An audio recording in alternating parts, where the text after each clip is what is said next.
So, hello everyone, welcome back to my YouTube channel. I hope everyone सन्चै हुनुहुन्छ होला। म पनि एकदम सन्चै आरामै छु। Next day next blog. अनि सो हिजोको भिडियो चाहिँ कस्तो लाग्यो साथीहरू? अनि आज चाहिँ के गर्दैछु त्यो भिडियोमा हेर्नुभयो होला मैले के गरेको थिएँ। सो अघिल्लो दिन चाहिँ मैले बाबु स्कुल लगेको थिएँ, पछिल्लो दिन चाहिँ मैले नाक छोडेको थिएँ। आज म सुन लाउनु जान्छु भनेको तर मैले सकिनँ। मेरो नाक झन् दुख्न मतलब टन टन खाइरहेको थियो बेलुकासम्म। अनि आज अलिकति हल्लिङ भयो। अनि यो चाहिँ हिजो राति फुप्लेको थियो क्या, फुप्लेर मैले फेरि रातारात ऐना हेरेर हालेको, त्यही भएर अलिकति दुखिरह। साथीहरू अहिले चाहिँ दिउँसोको कति बज्यो? 2:30 बजेबाट ब्लग स्टार्ट गर्दैछु। कन्टिन्यू हुनेछ, आज कन्टिन्यू भएन भने भोलि हुनेछ। सो साथीहरू मेरो भिडियो कस्तो लाग्छ लाइक कमेन्ट शेयर सब्सक्राइब गरिदिनु होला। मेरो भिडियो नयाँ हुनुहुन्छ भने अनि म पनि सबैलाई सपोर्ट गर्नेछु साथीहरू है। सो साथीहरू आज चाहिँ मैले के गरेको भने मैले धेरै काम गरेँ आज। अरू दिनको भन्दा आज मैले बहुत धेरै काम गरेँ। तर घरको के गरेँ भने मैले पहिला बाबु स्कुल पुऱ्याएँ, बाबुले स्कुल ड्रेस लगाइदिएँ। मम्मीले खाना पकाउनु हुन्छ त्यो त थाहा, मैले खुवाइदिन्छु। अनि उठेँ, बाबुलाई खानासाना खुवाइदिएँ, लुगासुगा लगाइदिएँ। अनि त्यसपछि बाबुलाई स्कुल पुऱ्याएँ। अनि आएँ, अनि एकछिन बसेँ, अनि खानासाना खाएँ। बाबु हिजो त 11 बजी आउनु भएको थियो। खानासाना दिएँ, उहाँ पनि जानुभयो आफ्नो ड्युटीतिर। अनि म लुगा 3 बट्टा धुएको, म 3 बट्टा लुगा धोएँ। बाबुको एक बट्टा, बाबुको एक बट्टा, मेरो एक बट्टामा अलिकति थोरै उनीहरू दुईजनाको धेरै थियो नि त।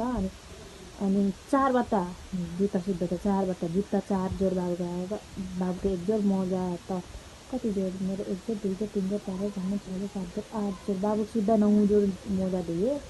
अनि त्यति धोएपछि ठक्क मैले त्यति धुन मैले 11 बजेको स्टार्ट गरेको, ठक्कै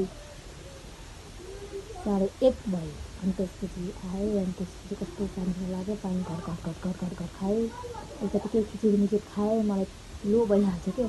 अनि मेरो डेन्टलबाट फोन आएको थियो, भोलि बेलुका आउनुहोस् भनेर। हुन्छ म आउँछु भने डेन्टलमा चाहिँ भोलि जानुपर्ने छ। भोलि ब्लगको भिडियो बनाउँछु, कन्टिन्यू यसमै हुन्छ जस्तो लागिरह।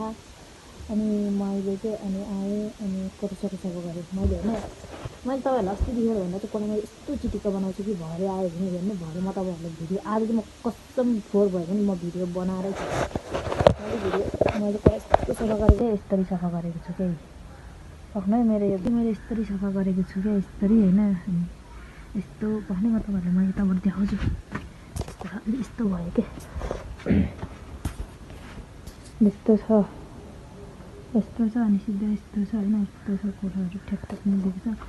अनि यस्तो छ होइन, यहाँबाट यति फोहोर हुन्छ नि साथीहरू। सो साथीहरू नेक्स्ट डे आज चाहिँ म तपाईँहरूलाई के कुरा भन्न गइरहेको छु भने नेक्स्ट डे नेक्स्ट ब्लग, हिजो ब्लग कन्टिन्यू भइरहेको थियो। अनि आज चाहिँ नेक्स्ट डे अनि तपाईँहरूलाई म के कुरा भन्न गइरहेको छु भने मेरो चाहिँ मैले योभन्दा कति भने चाहिँ साउन, भदौ, असोज, कार्तिक, मङ्सिर, पुस भनेपछि अहिले त पुस हो नि त, 6 महिना अगाडि मैले 3500को सिम किनेको थिएँ। भनेपछि यत्रो भित्र अब त्यो पातालै त हुन्छ, त्यो पातालै हुन्छ थाहा छ मलाई। 3500को पनि पर्दैन, त्यो बेच्यो भने 3500 नै आउँदैन। जब कि त मलाई 2500सम्म आउँछ भने मलाई थाहा थियो, किनकि त्योभन्दा पहिला मैले किनिसकेको थिएँ। अरू सिम पनि किन्दै बेच्दै गइसकेको थिएँ। तर त्यो चाहिँ मैले अनलाइन बिर्ता मोडबाट किनेको थिएँ क्या, अनलाइनबाट किनेको थिएँ। तर म पटकको नाम खुलाउन पाइनँ, बिर्ता मोडबाट किनेको थिएँ। अब मैले मेसेज गरेको छु त्यो पछाडिको मान्छेलाई, त्यो सिमसफरको मान्छेलाई। उहाँले भन्नुभयो म हेर्छु, म तपाईँलाई मेसेज गर्छु भनेको छ। मैले मेसेज फर्काएको छु। अनि मैले वाट्सएपमा मेसेज गर्दा पनि एकछिनमा कल गर्छु भनिराखेको छ। अब मैले भरेसम्म म फोन गरिदिउँ यताउता गर्छु, भरेसम्म पनि म मेसेज फर्काएन, यताउता कल रिसिभ गरेर म भोलिको भ्लगमा नेम पनि खुलाउँछु है। अनि के भयो भन्दाखेरि त्यतिकै नेम त खुलाउँछु भयो। अनि के भयो भन्दाखेरि मैले त्यो मान्छेलाई राम्रोसँग नै भनेको, मैले किन्दाखेरि भनेको पहिला सुरुमा मैले सिम त किनेँ, मेरो पनि पैसा त्यति आउँदैन। मैले यो सिम किनेँ 3500, भोलिपर्सि बेच्दाखेरि 3500 नआउला, 2500, 2000 आउँछ कि आउँदैन भनेर उहाँहरूले 3500 आउँदैन 3000सम्म चाहिँ आउँछ भनेर उहाँहरूले भन्नुभएको, ढुक्क भएर किन्नु भनेर। अनि मेरो बिलमा पनि 24 क्यारेटै छ। म तपाईँहरूलाई देखाउँछु पर्ने एकछिन बिलहरू देखाउँछु हेर्नु साथीहरू। उहाँले चाहिँ मलाई 24 क्यारेट हो उहाँले पहिला भन्नुभएको हुन्छ नि त भित्र चाहिँ किनकि चाँदीको डलप हुन्छ चाँदी हुन्छ बाहिर चाहिँ सुनको डलप भनेको भए मैले नकिन्नै सक्थेँ मेरो पैसा मेरो पनि 35,000 त्यतिकै आएन मेरो पनि धेरै दुःख गरेर आएको त्यो 35,000 जम्मा गर्न कति दिन लाग्यो कति के लाग्यो कति दिन लाग्यो पैसा कमाउनलाई भनेर त्यो हुन्छ नि त अनि उहाँले चाहिँ के भन्नु खसेर किन्दाखेरि यो 24 क्यारेटै सुन हो पातलो हो तर यसमा फिसर केही पनि छैन भनेर भन्नुभयो लाहा त जुनमा पनि भरेको हुन्छ नै 35,000को त्यो सुन मात्रै चाहिँ कसैले पनि पाउँदैन लाहा जुनमा पनि भरेको हुन्छ उहाँहरूले लाहा निकाल्नु भयो हामीले सुन पकाउन लाउने अङ्कलले लाहा निकाल्नु भयो अनि सुन त छैन पुरा सेतो क्या पुरा चाँदीकै पाता क्या उहाँहरूले पहिला बेच्दाखेरि चाँदी हालेको छैन भन्नुभएको थियो अनि चाँदी पुच्चाउँदाखेरि इत्रु छ चाँदी पनि इत्रु चाँदी 35,000को चाँदी मात्रै हो सुन छैन यसमा अनि के अरे सुन चाहिँ उहाँले मलाई 24 क्यारेट भनेर दिनुभएको चाहिँ 0.9 लाख केही नगरौँ क्या यति साथीहरू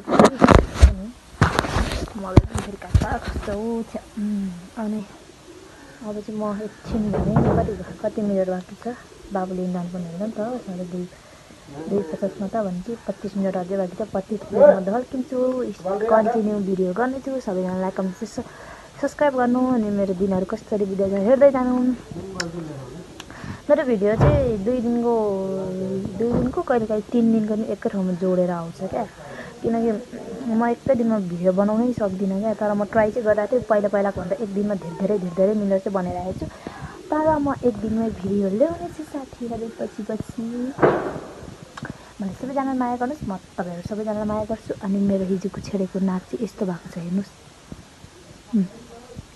यस्तो भएको छ अनि यसमा चाहिँ म आइतबार कि त भोलि कि त आइतबार म यसमा चाहिँ सुनाउन जान्छु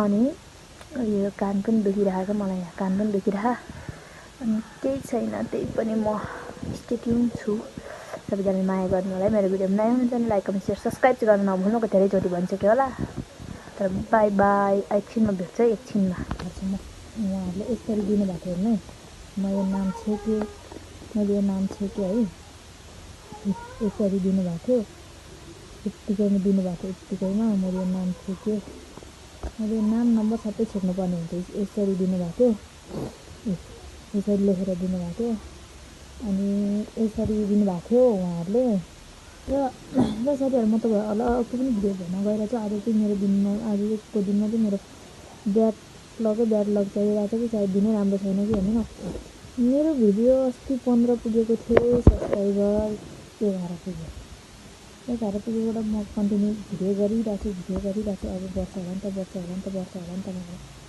भिडियो गरिरहेको छु हेर्नु न साथीहरू मेरो सब्सक्राइब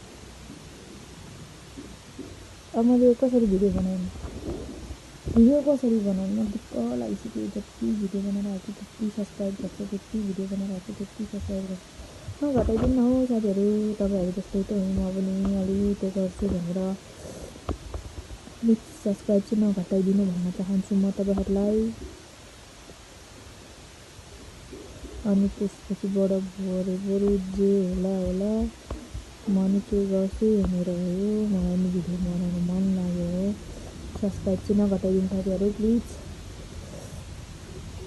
है साथीहरू म भिडियो कन्टिन्यू गर्छु सो साथीहरू म चाहिँ डेन्टल जान्छु भन्दा नि त तपाईँहरूलाई देखाइदिनु नि त म चाहिँ डेन्टल जान लाग्यो अब म डेन्टल जाँदैछु डेन्टल फर्केछ डेन्टल गएर फर्केपछि सो साथीहरू म चाहिँ अनि डेन्टल गएको थिएँ अनि डेन्टलमा चाहिँ पुग्यो किनकि डेन्टलमा चाहिँ भोइस ओभर गर्नु पऱ्यो नि त गर्न मिलेन सो त्यही भएर म डेन्टलमा गएर भोइस ओभर गरेर बोलेँ सबैजनाले माया गर्नुहोला म डेन्टल पछिबाट फर्किनेछु साथीहरू म चाहिँ दाँत बनाएर पनि घर आइपुगेँ दाँत बनाउनु चाहिँ 1 घन्टा पनि लागेन हो 15 आधा घन्टा लाग्यो